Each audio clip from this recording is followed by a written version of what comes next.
बिस्मिल्लाहिर्रहमानिर्रहीम। I hope के सब ठीक होंगे, खैरियत से होंगे। आज हम अपनी क्लास नंबर 4 के साथ फिर मौजूद हैं।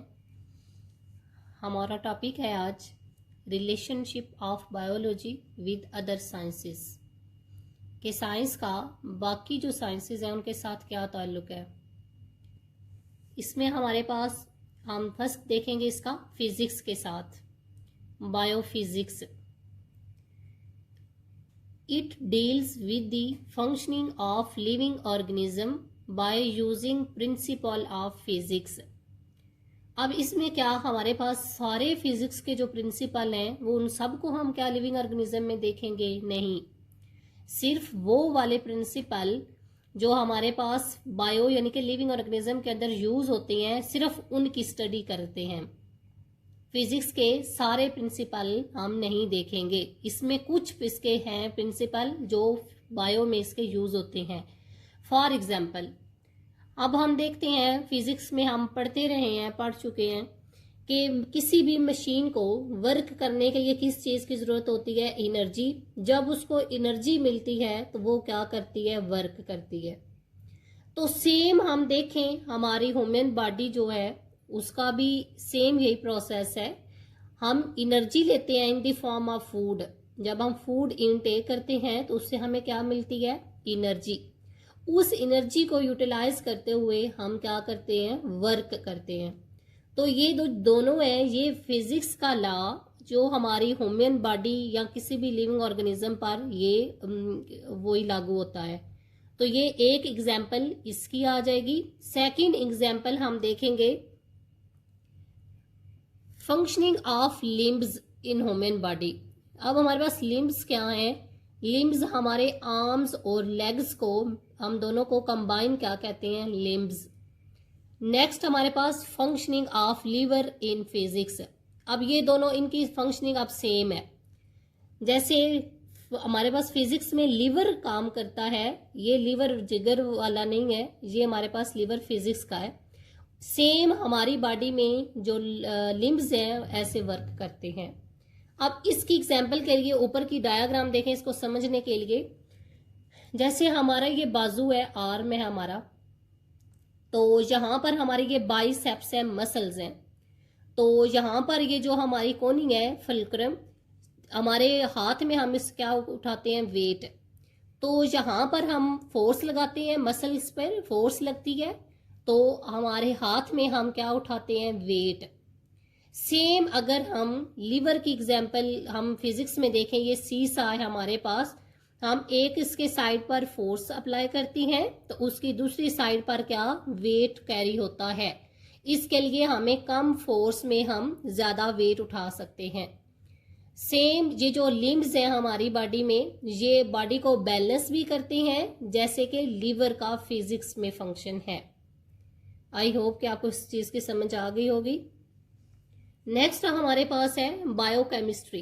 बायो का केमिस्ट्री के साथ क्या ताल्लुक है? It deals with the functioning of living organism by using chemical reaction and chemistry of compounds. Chemistry में हम क्या स्टडी करते हैं? केमिकल इक्वेशंस होती हैं, केमिकल रिएक्शन होते हैं, उसके बाद केमिस्ट्री कंपाउंड्स की, उसकी सारी उनकी प्रॉपर्टीज।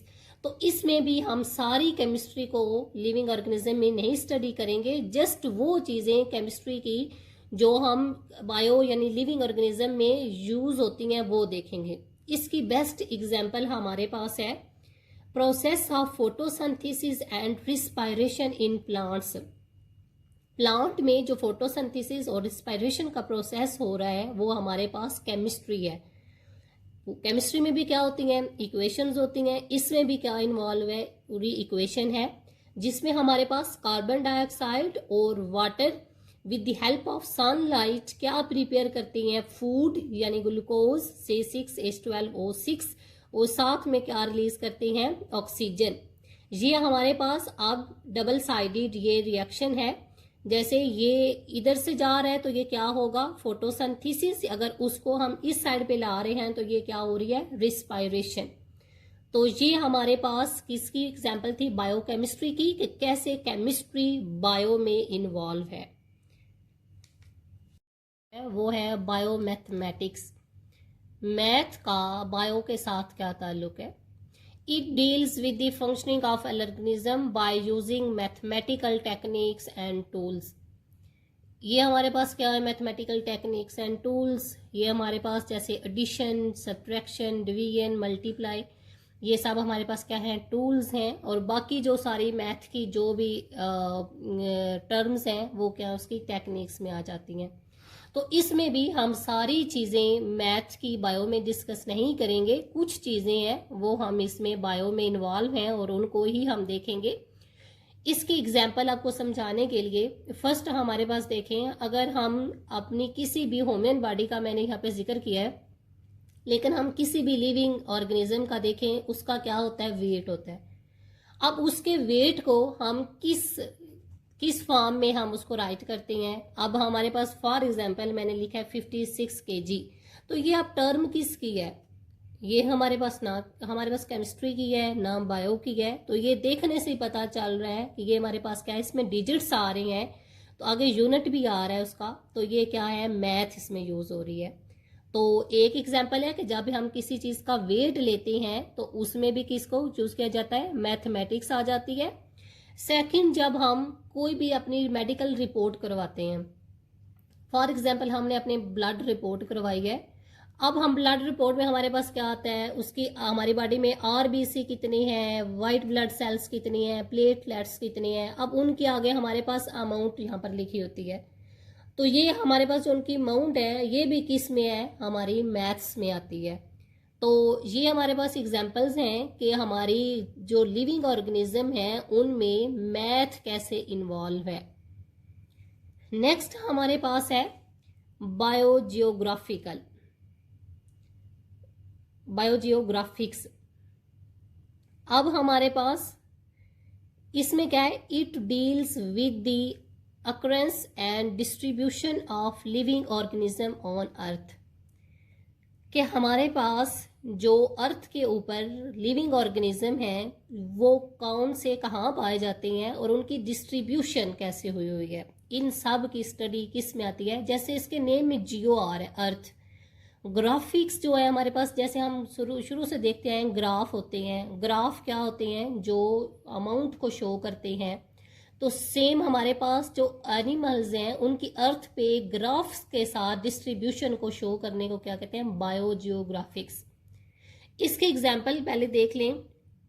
अक्रस के अकॉर्डिंग, जैसे हमें एक आम नजरिए से ही पता चल जाता है कि जो पोलर बियर है, कॉमन सेंस की बात है कि ये जो पोलर बियर हैं ये हमारे पास किधर पाए जाते हैं? कोल्ड रीजन में मोस्टली होते हैं, हमें कम ही गर्म इलाकों में देखने को मिलती हैं। तो ये कॉमन सेंस की बात है कि ये वहाँ पाए जाते हैं।